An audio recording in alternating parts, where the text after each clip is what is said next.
Well, we continue with the broadcast and news and views this morning right here on Asala Media. If you have just joined us, we welcome you. Now, it is clearly a matter of concern for many of us in South Africa, particularly when we have a government of national unity.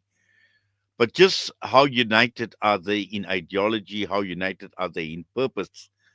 And does this represent the view of the electorate in this country, the majority of the people? And I am referring to political parties who do not take into account what the majority of South Africans are actually saying.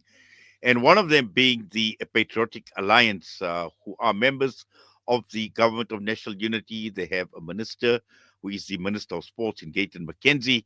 And we've learned about the South African Friends for Israel hosting a delegation of PA party members on an upcoming tour to Israel.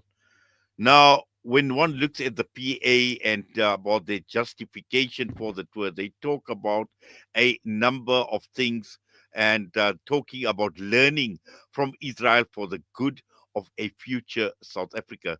Now, remember, this is a country of supremacists, right wing, ultra nationalists committing genocide in Gaza. What can we actually learn from Israel for the good of or a future of South Africa? And talking about Israel, its experience in social and economic development, we need just to see what's taking place in Gaza, in the West Bank, and also in Jerusalem in terms of improving the quality of life of people. And furthermore, it talks about the trip is further supported by the fact that the ANC's foreign policy decisions do not represent the will or the interests of South African people. How many people are they talking about? Perhaps a handful. And unpacking all of this with us this morning, journalist and researcher at the Media Review Network, Mariam Jooma Çarıkçı. Mariam, assalamu alaikum wa rahmatullahi wa barakatuh. Juma Mubarak. As always, welcome to the show. Walaikum salam. Jazakallah, Uncle Inayat. It's a pleasure to be with you. Yes, Mariam, I mentioned for the reasons and the motivation by the Patriotic Alliance to justify this invitation by the South African Friends of Israel for them to visit Palestine. What do you make of the reasons that have been given and their justification? Well, Uncle Inayat, I think it's very important to contextualize who the Patriotic Alliance are, firstly. They are an extremely small party with just 9 seats in parliament. And of course, their leader, as you mentioned, Gayton McKenzie, comes from a very controversial past, having been a convicted criminal himself. So what is their stance and why are they supposedly speaking for people who are apparently not in line with South Africa's foreign policy position?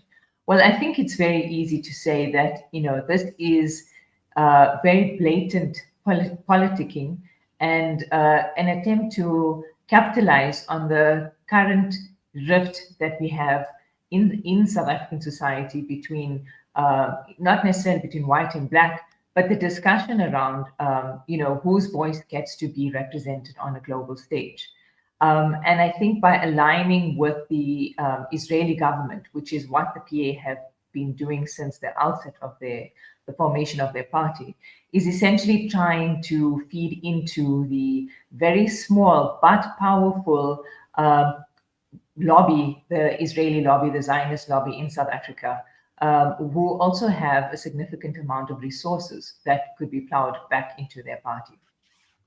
Yes. Also, Miriam, I think, I don't know what the PA is actually smoking because when one actually sees these comments coming through, and on the one side, talking about learning from the experiences in Israel in social, economic development.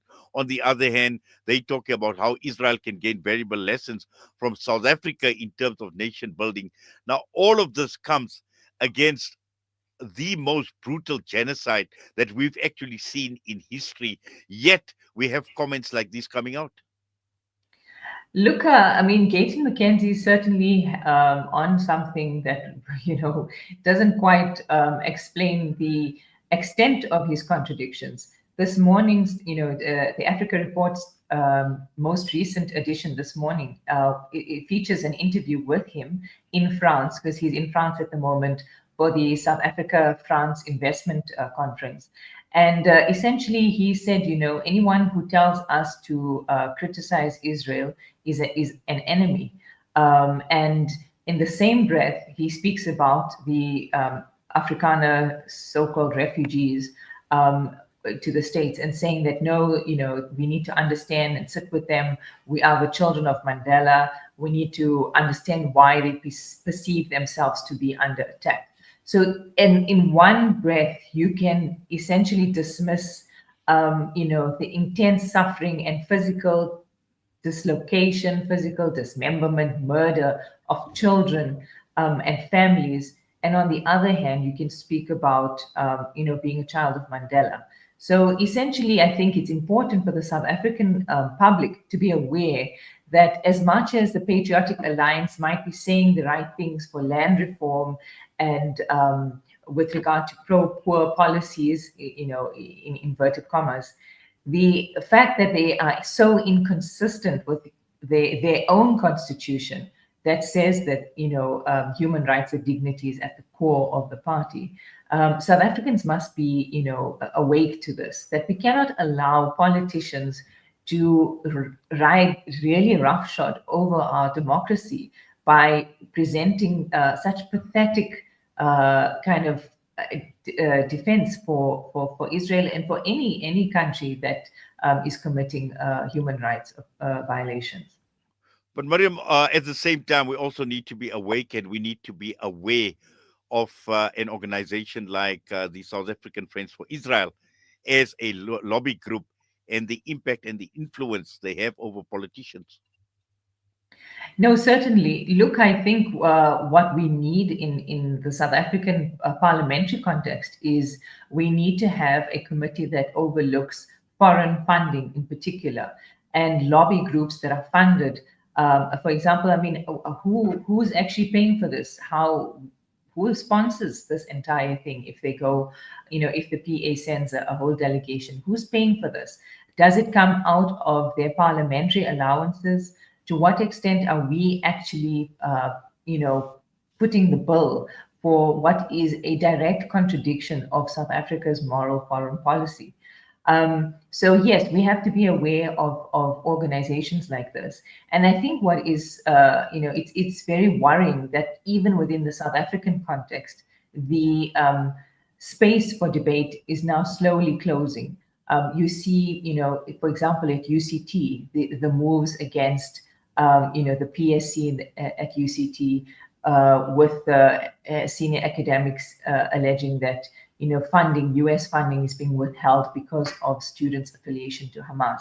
So we need to be very clear about where we stand as South Africans and understand that our history is not up for sale. So Gayton McKenzie cannot use Mandela as a mascot for himself when the actual principles behind Nelson Mandela's philosophy are not actually implemented. Mariam, the key issue here is, and this is a question that I've been grappling with for a very, very long time, as to how do we counter these lobby groups and lobby groups of our own as well, to make sure that particularly the government sits up, listens and takes notice. No, certainly we need to demand accountability. As I've said earlier, there has to be some form of parliamentary oversight and civil society groups. I mean, we have a wonderful, really engaging and quite vociferous BDS research group. So we need to be able to take their findings, what they do, and present it to the public in a way that allows them to make, the connections, join the dots to say, this does affect me. In my view, I think, Uncle Inayat, a lot of the debate around Palestine seems to be a humanitarian one, without people understanding the very real political consequences it will have for us as South Africans. If our collective political space is closed, if our ability to debate and bring to the fore the inconsistencies of Western policies and even of our own. I mean, if we continue to sell coal to Israel, we need to be able to debate that. So yes, I agree with you, and I think institutions like yours, the news media like Salam Media, are playing a wonderful role in actually enlightening the public. But we definitely need more. Exactly. And I think, what we short of in this country, Mariam, is a think tank to think strategically. And when issues like these come up, we are able to take this thing up and get meaningful results. That's the one thing. But also at the same time, to create that awareness and I think more importantly, to call out those who are complicit with the Zionist entity, to call them out for who they are and for what they are. No, so definitely. I think we are constantly living in echo chambers. So with social media, there's been tremendous access to information, but at the same time, customization and personalization of what you're interested in leads to just the same kind of people with the same thoughts saying the same things over and over again, almost like our WhatsApp groups that we have too many of, I think.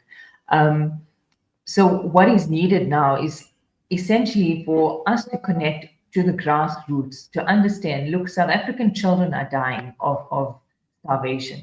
Palestinian children are dying of starvation.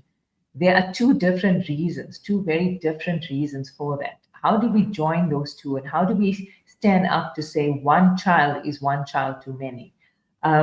Within the African context, I think exactly as you say, we need a think tank that is capable of thinking ahead, so not reactive. We unfortunately have always been on the back foot, responding to claims of terrorism, responding to extremist labels, and so on. But we need to now be able to position ourselves to provide strategic analysis that offers people, more than just, the headlines, which unfortunately is, I think, what many people consume.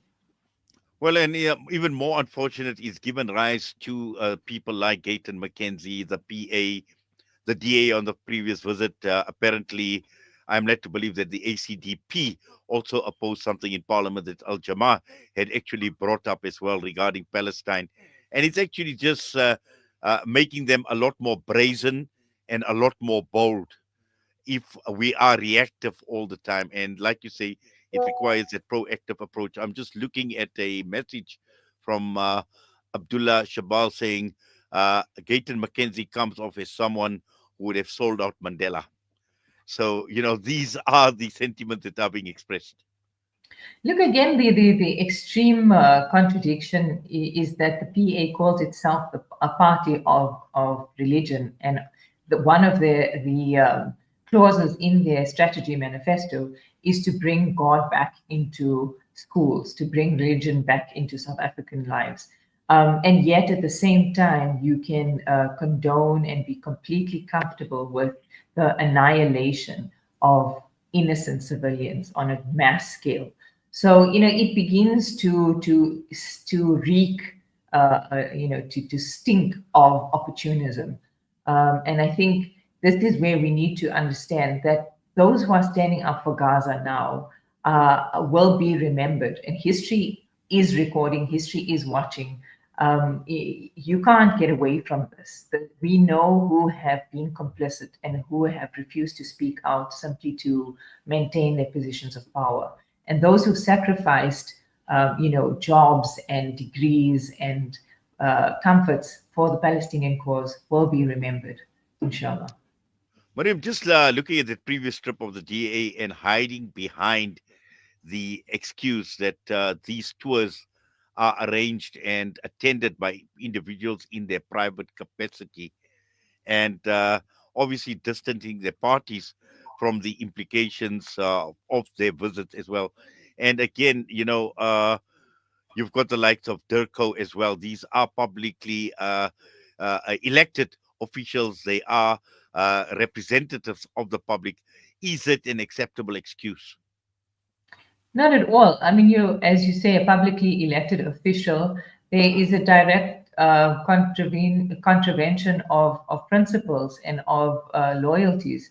essentially your job is to represent the majority of South Africans and to work in their best interest. And so by completely contradicting what is at United Nations level, the ICJ level, claims of genocide, by contradicting that position and saying that you're just an individual, you essentially basically showcasing yourself as a fraud, that you have no worth or no value to add to the political space because you're simply incapable of looking at the collective. And we always want to say, South Africa has a spirit of reconciliation, a spirit of Ubuntu, but it shouldn't be something that's just a catchphrase. It needs to be sincerely implemented, and particularly from those in the highest office. Well, Mariam, Jazakallah khairan so much for that. And once again, for taking time out with us on this Friday morning. All the best to you, inshallah. Assalamu alaikum. Walaikum salam. It's been a pleasure. Thank you. Mariam Jooma Çarıkçı with us this morning, and Abdullah continues with one or two comments again, saying that the U.S. is already wanting to ban any statements to support of Palestine by direction of the Nazi Israeli entity, and a second message saying Palestinian children deserve to live may literally become sufficient to file for asylum, so no one doesn't get thrown into a concentration camp. Shukran for that, Abdullah, for that comment. And with that, a quick break. We come back. It's Juma Inspirations.